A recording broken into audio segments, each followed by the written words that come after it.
ஜோதிடர் சேலம் உமாராணி. இன்றைய பதிவு. இன்னைக்கு பார்க்கக்கூடிய பதிவு என்ன அப்படின்னா, இன்னைக்கு பாருங்க 6-8 ராசிகளை திருமணம் பொருத்தத்திற்கு பார்க்கலாமா, அனுகூல சஷ்டாசகம் பார்க்கலாமா பத்தி பார்க்கலாங்க. அதாவது சஷ்டாசகம் அப்படின்னு எடுத்துட்டா 6-8. இப்போ திருமணம் பொருத்தம் அப்படின்னு வரும்போது 6-8ஆக ராசி வரும்போது திருமணத்தை பத்தி சேர்க்கலாமா, அது ஒரு குழப்பம் எல்லாருக்குமே இருந்துகிட்டே இருக்கு இல்லைங்களா. என்னோட வீடியோ சேனல் கீழே கூட நிறைய பேர் பதிவு போட்டிருக்காங்க, கேள்வி கேட்டிருக்காங்க. 6-8 வருதுங்க திருமண பொருத்தத்துக்கு, மற்றபடி எல்லா பொருத்தமும் நல்லா இருக்கு, சேர்க்கலாமா, ஒரு குழப்பம் இருக்கு, சேர்க்கலாமா அப்படின்னு என்னோட ஷார்ட் வீடியோலும் சரிங்க, பெரிய வீடியோலும் சரிங்க கமெண்ட் போட்டுகிட்டே இருக்காங்க. சரி, அதை பற்றி ஒரு தனிப்பதிவாகவே போடலாம் அப்படிங்கிற மாதிரி இந்த பதிவு போட்டிருக்காங்க. சரிங்களா. இப்போ 6-8 ராசிகள் அதே போல் லக்னமும் இது பொருந்தும். சரிங்களா. லக்னத்துக்கும் ராசிக்கும் இரண்டுக்குமே பொருந்தும். இந்த மாதிரி 6-8ஆக வரும் பட்சத்தில் ஆண் பெண் ஜாதகத்துக்கு இந்த மாதிரி வரும்போது அனுகூல சஷ்டாசகமாக இருக்கும்போது அதை சேர்க்கலாம் அப்படின்னு நம்ம முன்னோர்கள் மூல நூல்களில் கொடுத்துருக்காங்க. அது என்ன மாதிரி ராசிகளுக்கு 6-8ஆக வரும்போது அது எந்த மாதிரி ராசிகள்லாம் சேர்க்கலாம், சேர்க்கக்கூடாத ராசிகள்லாம் என்ன அப்படின்னு விரிவாக இந்த பதிவில் பார்க்கலாங்க. இப்போ ஒற்றைப்படை ராசிக்கும் இரட்டைப்படை ராசிக்கும் ஒவ்வொரு விதமாக இருக்கு. அதை நான் பிரித்து ஒவ்வொன்றா சொல்லிட்டே வரேங்க. 12 ராசிக்குமே சஷ்டாசக தோஷ அமைப்பு இருக்கும்போது எந்த ராசியை சேர்க்கலாம், எந்த ராசியை சேர்க்கக்கூடாது அப்படின்னு விரிவான பதிவாகவே தெளிவான பதிவாகவே இந்த பதிவில் கொடுக்கலாம். இந்த பதிவு எடுத்திருக்கேன். சரி, இப்போ இந்த அனுகூல சஷ்டாசகம்னா என்ன, அதாவது மற்ற வேண்டாம் சேர்க்க வேண்டாம் அப்படிங்கிற ஒரு சஷ்டாசகம்லாம் என்ன அப்படின்னு விரிவாக சொல்கிறேங்க. இப்போ பாருங்க, ஒரு பொண்ணுக்கோ பையனுக்கோ வரன் பார்த்துட்டு இருக்காங்க அப்படின்னா, இப்போ மேசராசிலேருந்து மீனராசி வரைக்கும் ஒவ்வொன்றா சொல்லிட்டு வரேன், நீங்கள் பார்த்துக்கோங்க. சரிங்களா. இப்போ ஒற்றைப்படை ராசி அப்படின்னா என்ன அப்படின்னா, ஒற்றைப்படை ராசின்னா ஆண் ராசிகள்லாம் ஒற்றைப்படை ராசியாகவும், இரட்டைப்படை ராசிகள் பெண் ராசி இரட்டைப்படை ராசிகளாகவும் வருங்க. அது எந்தெந்த ராசி அப்படின்னு நான் தெளிவாக சொல்லிடுறேன். ஏன்னா ஒரு சிலருக்கு பாருங்க, இது ஒற்றைப்படை ராசினா என்னன்னு தெரியல, இரட்டைப்படை ராசினா என்னன்னு தெரியல, ஆண் பெண் ராசினா என்னன்னு தெரியலன்னு கூட ஒரு சிலர் இருப்பாங்க இல்லைங்களா. அடிப்படை கத்துட்டு இருக்கவங்கலாம் அவங்களுக்கும் தெரிஞ்சுக்கணும் அப்படிங்கறதுனால அந்த விவரத்தை சொல்லிட்டு நான் இப்போ மிச்சத்தை நான் சொல்றேங்க. சரிங்களா. இப்போ ஒற்றைப்படை ராசிகள் அப்படின்னு எடுத்துட்டா ஆண் ராசிகள்லாம் ஒற்றைப்படை ராசிகள் ஆகும். சரிங்களா.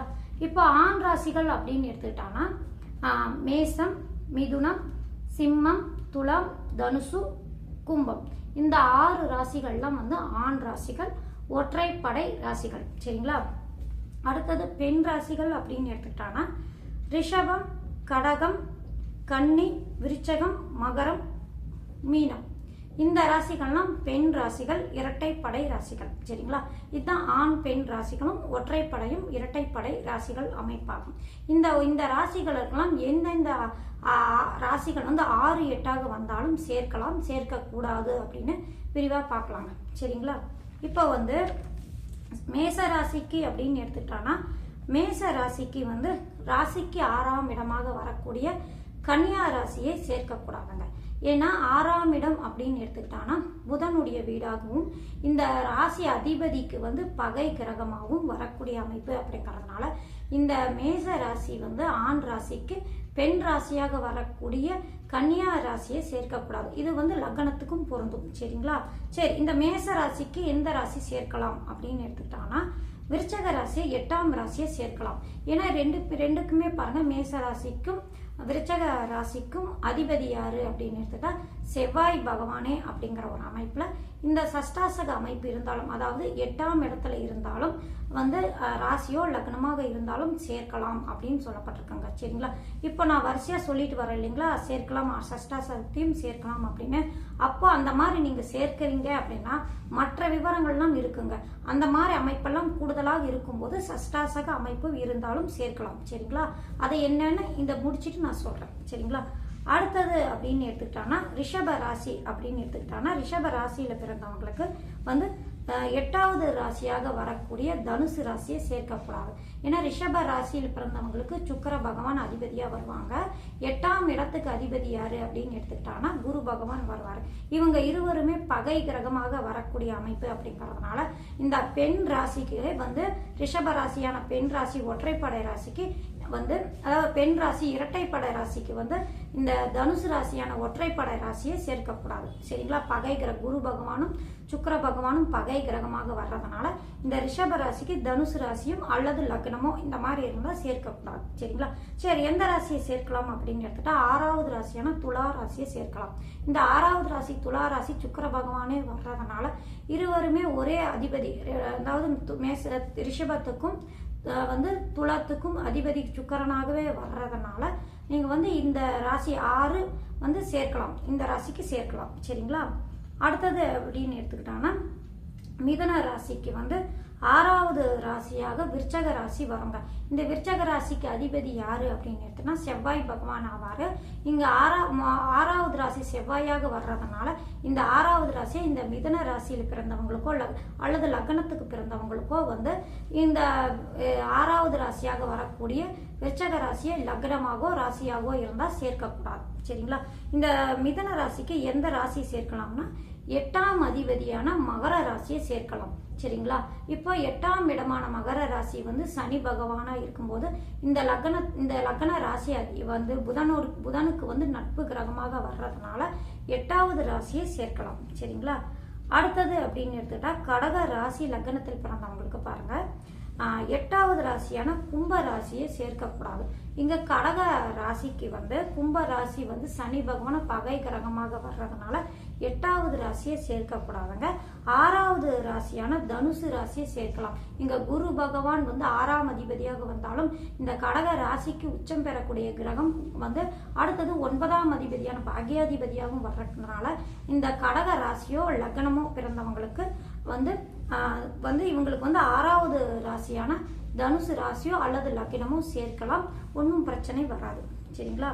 அடுத்தது அப்படின்னு எடுத்துக்கிட்டோம்னா சிம்ம ராசி லக்னத்தில் பிறந்தவங்களுக்கு பாருங்க மகர ராசியை சேர்க்கக்கூடாது, அதாவது 6வது ராசியை சேர்க்கக்கூடாது.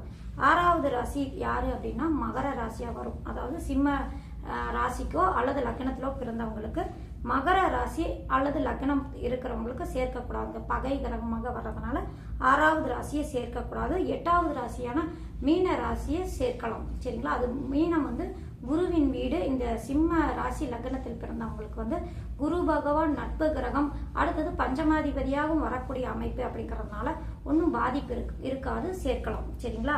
அடுத்தது கன்னியா ராசி லக்னத்தில் பிறந்தவங்களுக்கு 8வது ராசியாக வரக்கூடிய மேச ராசியை சேர்க்கக்கூடாது. அங்க செவ்வாய் அதிபதியாக வரக்கூடிய அமைப்பு 8வது ராசிக்கு வந்து வர்றதுனால இது வந்து புதன் வந்து இந்த கன்னியா ராசிக்கு அதிபதி அப்படிங்கிறதுனால இந்த ராசியும் சேர்க்கக்கூடாதுங்க. சரிங்களா? ராசி லக்னமாக இருந்தால் இந்த கன்னியா ராசி லக்னத்தில் பிறந்தவங்களுக்கு வந்து மேச ராசி லக்னத்தில் பிறந்தவங்களை சேர்க்கக்கூடாது. சரிங்களா? அடுத்தது அப்படின்னு எடுத்துட்டா இந்த கன்னியா ராசிக்கு வந்து எந்த சேர்க்கலாம் அப்படின்னு எடுத்துட்டா வந்து 6வது ராசியான கும்ப ராசியை சேர்க்கலாங்க. சரிங்களா? கன்னியா ராசிக்கு 8வது ராசியை சேர்க்கக்கூடாது, 6வது ராசியை சேர்க்கலாம். அடுத்தது துலா ராசி அப்படின்னு எடுத்துக்கிட்டானா மீன ராசியை வந்து சேர்க்கக்கூடாது.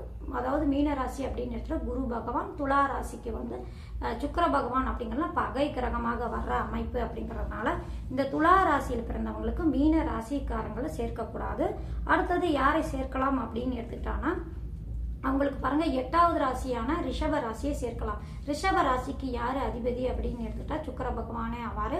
இந்த துலா ராசியில் அந்தோடைய அதிபதி யாருன்னா சுக்கிர பகவானே ஆவாரு. அப்படிங்கறதுனால ரெண்டு ராசிக்குமே ஒரே அதிபதி அப்படிங்கறதுனால இது 8வது ராசியாக வந்தாலும் சேர்க்கலாம் அப்படின்னு சொல்லப்பட்டிருக்காங்க.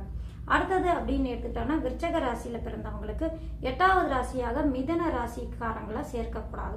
அங்க புதன் அதிபதி அப்படிங்கறதுனால இங்க செவ்வாய் ராசிக்கு அதிபதி அப்படிங்கறதுனால பகை கிரகமாக வர்றதுனால 8வது ராசியை சேர்க்கக்கூடாது. சரிங்களா? விருச்சக ராசிக்கு அடுத்தது வந்து 6வது ராசியை சேர்க்கலாம். இங்க வந்து இருவருமே வந்து ஒரே கிரகம், அதாவது விருச்சக ராசிக்கு வந்து 8ஆம் அதிபதி யாரு புதன் பகவான் சேர்க்கப்படாது. அதே 6ஆம் அதிபதியான மேச ராசியை சேர்க்கலாம். மேச ராசிக்கு அதிபதி யாரு செவ்வாய் பகவானே ஆவார். விருச்சக ராசிக்கு யாரு அவரும் செவ்வாய் பகவான், ஒரே அதிபதி அப்படிங்கறதுனால இந்த அமைப்பை சேர்க்கலாம், 6ஆம் அதிபதியை சேர்க்கலாம். அடுத்தது அப்படின்னு எடுத்துக்கிட்டா தனுசு ராசிக்கு வந்து ரிஷப ராசியை சேர்க்கக்கூடாது. ரிஷப ராசிக்கு சுக்கிரன் இங்க குரு அப்படிங்கிற ஒரு பகை அமைப்புல வர்றதுனால இங்கேயும் வந்து தனுசு ராசியில பிறந்தவங்களுக்கு 6வது ராசியாக வரக்கூடிய ரிஷப ராசியை சேர்க்கக்கூடாது. 8வது ராசியாக வரக்கூடிய கடக ராசியை சேர்க்கலாம். இங்க நட்பு அமைப்புல வர்றதுனால இந்த ராசி அதிபதி போய் அங்க கடக ராசியில உச்சம் பெறக்கூடிய அமைப்பு அப்படிங்கறதுனால இந்த அமைப்புல சேர்க்கலாம். சரிங்களா? அடுத்தது மகர ராசியில பிறந்தவங்களுக்கு வந்து 8வது ராசியாக வரக்கூடிய சிம்ம ராசியை சேர்க்கக்கூடாது. இங்க பகை தன்மையாக வர்றதுனால மகர ராசியில பிறந்தவங்களுக்கு 8வது ராசியை சேர்க்கக்கூடாது. 6வது ராசியான மிதுன ராசியை புதன் அதிபதி இங்க சனி அதிபதி நட்பு அமைப்புல வர்றதுனால இங்க சேர்க்கலாம். சரிங்களா? அடுத்தது கும்ப ராசியில பிறந்தவங்களுக்கு பாருங்க, கடக ராசியில 6வது ராசியாக வரக்கூடிய கடக ராசியை சேர்க்கக்கூடாது. 8வது ராசியாக வரக்கூடிய கன்னியா ராசியை சேர்க்கலாம். இங்க நட்பு அமைப்புல வர்றதுனால வந்து கன்னியா ராசியை சேர்க்கலாம். அடுத்தது கடக ராசியை சேர்க்கக்கூடாது. சரிங்களா? அடுத்தது மீன ராசியில பிறந்தவங்களுக்கு 8வது ராசியான துலா ராசியை பகைத்தன்மையாக வர்றதுனால சேர்க்கக்கூடாது. அடுத்தது வந்து மீன ராசிக்கு வந்து 6வது ராசியாக வரக்கூடிய சிம்ம ராசியை நட்பு தன்மையாக வர்றதுனால இந்த ராசியை சேர்க்கலாம். சரிங்களா? இங்க வந்து அமைப்பு பாருங்க, பொறுத்த வரைக்கும் பாருங்க, ஆண் ராசியான 6 ராசிகளுக்கும் வந்து அவங்களுக்கெல்லாம் பாருங்க அனுகூல சஷ்டாசகம் அப்படின்னு எடுத்துக்கிட்டாங்கன்னா அவங்களுக்கெல்லாம் நான் இப்ப சொன்னிட்டு வந்தேன் இல்லைங்களா, பெண் ராசிக்கு வந்து எந்த மாதிரி அமைப்புல சேர்க்கலாம் அப்படின்னு. இந்த மாதிரி பிரிச்சு நம்ம எடுத்து செக் பண்ணி பார்த்தா ஒற்றைப்படை ராசிக்கும் இரட்டைப்படை ராசிக்கும் எந்தெந்த ராசி அதிபதி வந்து நட்பாக வராங்களோ அந்த அமைப்புல நம்ம அப்படியே சேர்க்கலாங்க. சரிங்களா? அப்படி நாம சேர்க்கும் போது வந்து அவங்களுக்கு வந்து பிரச்சனை இல்லாத வாழ்க்கை அமையக்கூடிய வாய்ப்பு உண்டு. சரி, இப்ப ஏற்கனவே நான் சொன்னேன் இல்லைங்களா, இந்த மாதிரி அமைப்பு இருந்தா மேற்கொண்டும் நம்ம பார்க்கணும் அப்படின்னு சொன்னேன் இல்லைங்களா. இந்த சஷ்டாசக அமைப்பு இருந்து அவங்களுக்குடைய ஜாதகத்துல வந்து பாருங்க 2 பேருக்குமே வந்து கட்ட பொருத்தம் நல்லா இருக்கான்னு பாருங்க. 2 பேருக்குமே கட்ட பொருத்தம் நல்லா இருந்து குடும்பஸ்தானம், அடுத்தது 7ஆம் இடமான கலஸ்தரஸ்தானம், அடுத்தடுத்து வரக்கூடிய திசைகள் அந்த லக்னத்துக்கோ 7ஆம் இடத்துக்கோ 2ஆம் இடத்துக்கோ பாதகம் ஆகாத திசைகள் வருதா, இது எல்லாமே நல்ல அமைப்புல இருந்து அவங்க ஏதாவது தோஷ அமைப்புல இருந்தா தோஷத்துக்கும் தோஷமாக இருக்கக்கூடிய அமைப்புல எல்லாம் இருந்து இந்த ஒரு சஷ்டாசக அமைப்பை மட்டும் அவங்க எடுத்துக்கிட்டு 6-8 வருது, எல்லா பொருத்தமுமே நல்லா இருக்கு, ஒன்றும் பிரச்சனை இல்லை, இந்த 6-8 ராசியாக வர்றதுனால நம்ம பொருத்தம் சேர்க்கலாமா வேண்டாமா, அது 6-8 சஷ்டாசக அமைப்பா வருது, லக்னமும் வருது அல்லது ராசியா வருது, இது 2 எது வந்தாலும் சரிங்க. இந்த மாதிரி அமைப்பு வருது அப்படின்னா அந்த சஷ்டாசக அமைப்புல வரும்போது 6-8 ராசி அதிபதிகள் ஒருவருக்கொருவர் நட்பு கிரகமாக வராங்களான்னு பாருங்க. நட்பு கிரகமாக வந்து ஒருவருக்கொருவர் அவங்க ஜாதகத்திலே மறையாமையும் பாதிப்பு அடையாமையும், அதாவது நீச்சம் வக்ரம் இந்த மாதிரி பாதிப்பு அடையாமையும் ராசி அதிபதிகள் ஒருவருக்கொருவர் இருக்கிறாங்களான்னு பாருங்க. இந்த மாதிரி பாதிக்கப்படாம 6-8 வந்தாலும் மற்ற பொருத்தங்கள் எல்லா பொருத்தங்களும் இருந்து ராசியோ அல்லது லக்னமோ 6-8 வந்தாலும் நட்பு கிரகமாக அவங்களுடைய சுய ஜாதகத்துல பெண்ணுடைய ஜாதகத்திலையும் சரிங்க ஆணுடைய ஜாதகம் ஒருவருக்கொருவர் மறையாம எந்த விதத்திலையும் பாதிக்கப்படாம நல்ல அமைப்பாக இருந்தா சஷ்டாசக அமைப்புல லக்னமாகவோ அல்லது ராசியாகவோ இருந்தாலும் சேர்க்கலாம், ஒன்றும் பாதிப்பு இருக்காது, திருமண வாழ்க்கையும் நல்ல அமைப்பா இருக்குங்க. இப்போ மேசம் முதல் மீனம் வரையிலான சஷ்டாசக அமைப்பு ஒற்றைப்படை ராசி இரட்டைப்படை ராசிக்கு ஏற்றபடி எந்த மாதிரி சேர்க்கலாம் அப்படின்னு விரிவா நான் சொல்லியிருக்காங்க. இது பொறுமையா கேளுங்க, புரியும். ஏன்னா நான் வேகமா சொல்லிட்டு வந்தேன், அது கொஞ்சம் புரியாத அமைப்பாகவும் இருக்கும். ஒரு வாட்டினா 2 வாட்டி கேளுங்க, கொஞ்சம் புரியும். சரிங்களா? நன்றி, வணக்கம்.